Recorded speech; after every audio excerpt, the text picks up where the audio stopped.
कहानी का नाम विडंबना। सीमेंट के ऊंचे ऊंचे जंगल शहर में सघन हो गए हैं। नदी के दोनों किनारों पर बसा ये नगर, जो कभी बागों, उपवनों, तालाबों और झीलों की बहुलता से जाना जाता रहा है, अब अपना प्राचीन रूप वैभव खो चुका है। कार्तिक पूर्णिमा के अवसर पर प्रतिवर्ष इस नदी के किनारे मेला लगा करता है। इस बार भी लगा। मेले में ममता भी रमा बुआ को अपने साथ लेकर पूजा करने आई है। तरह तरह के सामान से सजी लदी रंग बिरंगी दुकानें देखकर बुआ बोरा सी गई हैं। उन्हें लग रहा है कि क्या ना खरीद लें। यद्यपि बुआ ये जानती हैं कि यही चीज बाहर आधे से भी कम दामों में मिल जाएंगी, पर उनका मानना है कि यहाँ से लेने पर इस स्थान का आशीर्वाद भी तो साथ जाएगा। ममता की भी उनकी देखा देखी अपने शन्नो मन्नो के लिए माला चूड़ी खरीदने लगी। तभी जोर का शोर उठा। ये दो संत वेशधारी लोग आपस में स्थान के लिए झगड़ पड़े, और देखते ही देखते थोड़ी देर में तमाशाई भीड़ जुट गई।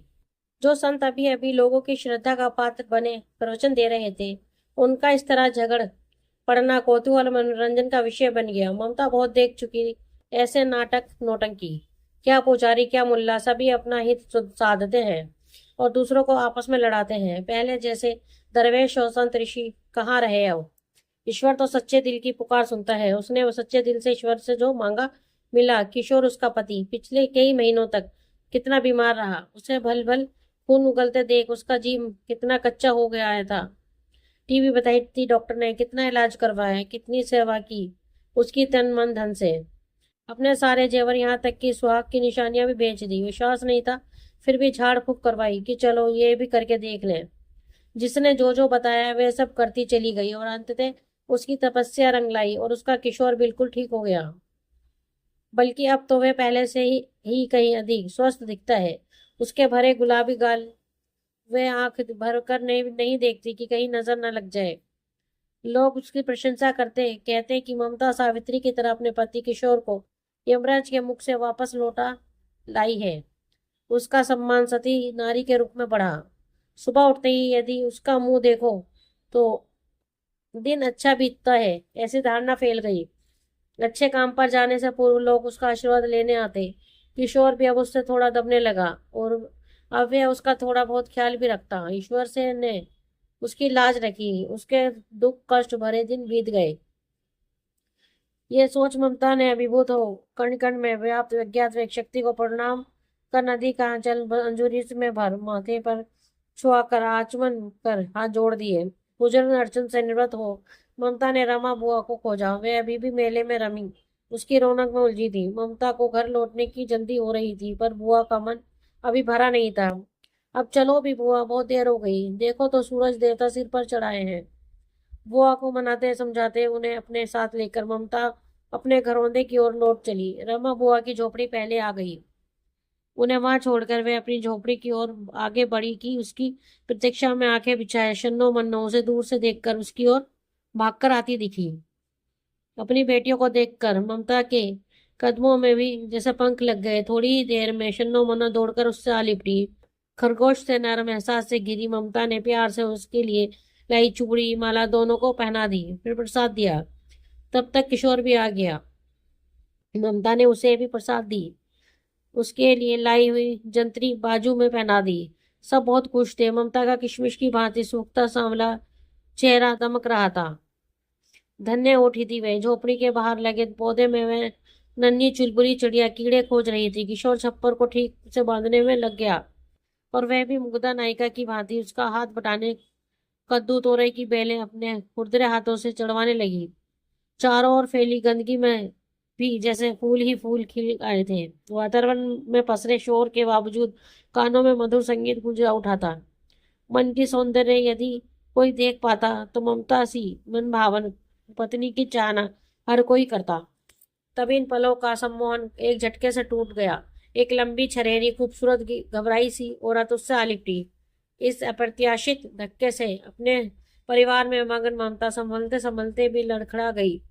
पहले उसके हाथ से छूट गई। घटना की आकस्मिकता से सहमी ममता उसे पहचान ही नहीं पाई, और आगंतुक से के खिलते श्यामल रंग और सलोने नक्श को देख कुछ बोल पाती इससे पहले ही उसने दोनों मेहंदी लगे कोमल हाथों से ममता के खुरदरे पैरों को पकड़कर पटाते शब्दों से बोली, दीदी अपनी शरण में ले लो, अब तो तुम्हारा ही आसरा है। ऐसे कैसे आई पार्वती, क्या हुआ? उसे पहचानते ही कि किसी अनहोनी की आशंका से ममता का दिल बैठने लगा। किशोर भी अवाक बुद्धि सा मुंह बाए प्रश्नवाचक भंगिमा में खड़ा रहा। पार्वती को आवेश से हाफती हाफती देख ममता उसे सहारा देकर झोपड़े के अंदर ले आई और पानी लाने के लिए मुड़ी तो शन्नों को कटोरे में संभाल कर पानी लाते देखा। पानी का घूंट भरते न भरते पार्वती ने रोते बिलखते टूटे शब्दों में जो बताया उसका सार ये था कि कुछ ही दिन पहले पार्वती का मर्द उसे अपने माँ बाप के पास छोड़ दूसरे शहर में काम करने चला गया। कल तक तो सब ठीक ही चला, पर कल शाम जब सासू माँ नित्य की भांति पड़ोस में चली गई, उसका ससुर पता नहीं कैसे काम पर से जल्दी घर लौट आया और आते ही उससे पानी मांगा। जब वह पानी देने गई तो उन्होंने उसका हाथ ही पकड़ लिया। उनकी बदनीयती भाप कर उन्हें एक जोर से धक्का दे वे सीधी बाहर भाग ली। ये बताते हुए पार्वती फूट फूट कर रो दी।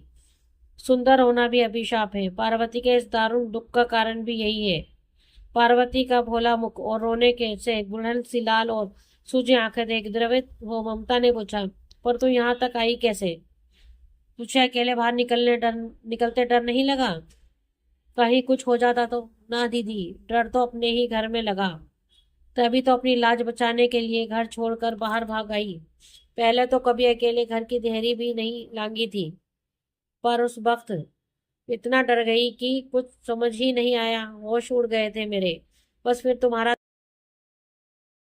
ध्यान आया और निकल भागी इधर की ओर। ममता ने अपने खुरदरे हाथों से पार्वती के आंसू पोंछे और उसका सिर पीठ सहलाते उसकी उलझी लटों को संवारते उसने जो कुछ बिना कहे कहा था वे शायद शब्द नहीं कह सकते थे। ममता अपनी घनीभूत थकन जंजालों को भूल पार्वती को अपना साथ लेकर पीसीओ तक आई और उसके मर्द से बात कराई। मर्द ने से बात हो जाने पर चहकती खुशी से उमंगती पार्वती ने खिलखते स्वर में उसे बताया कि उसके मर्द ने कहा है कि अभी वे दीदी की ही शरण में रहे। वे छुट्टी मिलते ही एक दो दिन में आकर उसे लिवा ले जाएंगे। धूप तिरछी हो चली थी। टिसते पांव के दर्द से बेहाल ममता पार्वती का खुशी से खिलाया चेहरा देख खुश थी। तभी लौटते समय मोड़ पर किशोर का दोस्त रमेश मिल गया। ममता के पैर छूकर पार्वती की ओर ललचाई हुई दृष्टि से देखते हो रमेश ने पूछा, कैसी हो बोजी? अब तो भैया बिल्कुल ही ठीक हो गए हैं।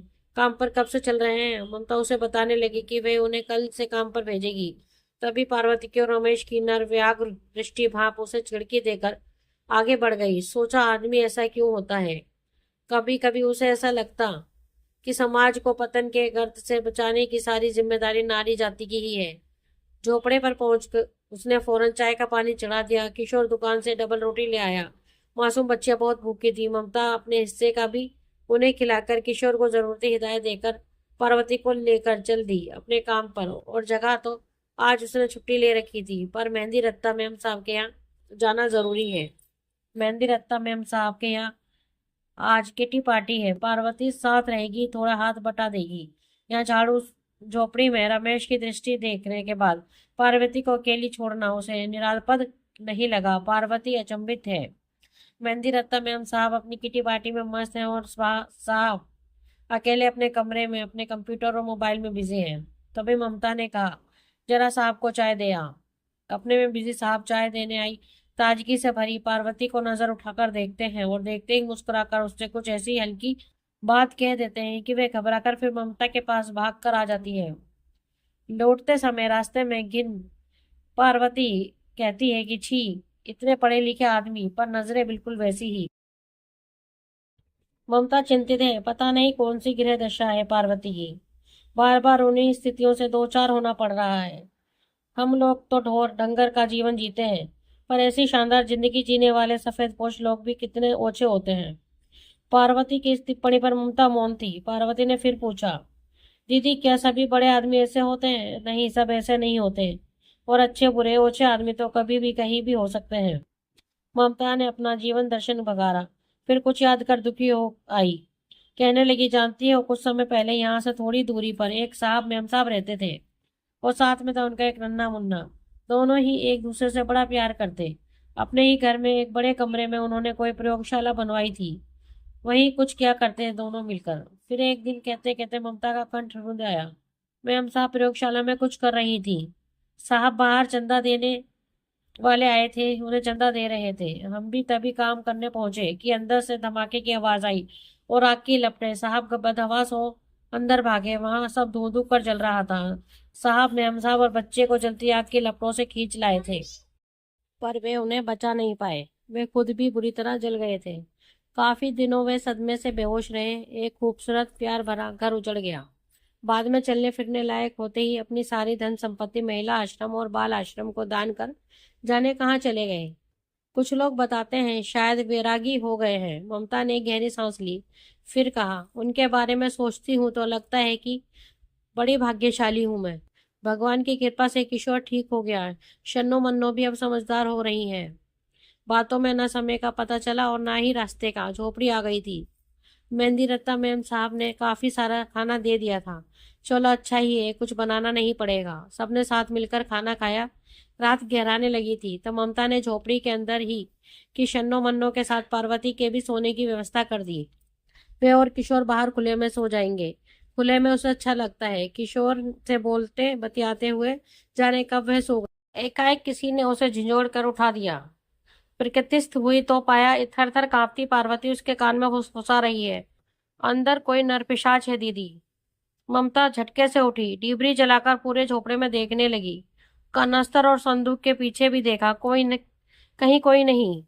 तुझे वहम हुआ होगा, कौन आएगा यहाँ, चिढ़कर नींद से जगी ममता ने झिड़क कर दिया पार्वती को। फिर रसोई के सामान की और वह बड़ी ही थी कि उकड़ू बैठे मुंह छिपाए अपने पति को देख झट से डिबरी बुझाई और बोली, यहाँ तो कोई नहीं, चल तू आराम से सो जा। मैं दरवाजे पर बैठी हूँ। अंधेरे में उसने अपने पति किशोर को बाहर निकल जाने दिया। फिर वह भर भराकर दरवाजे पर ही ढह गई।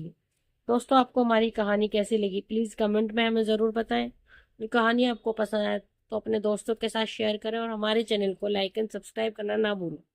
धन्यवाद।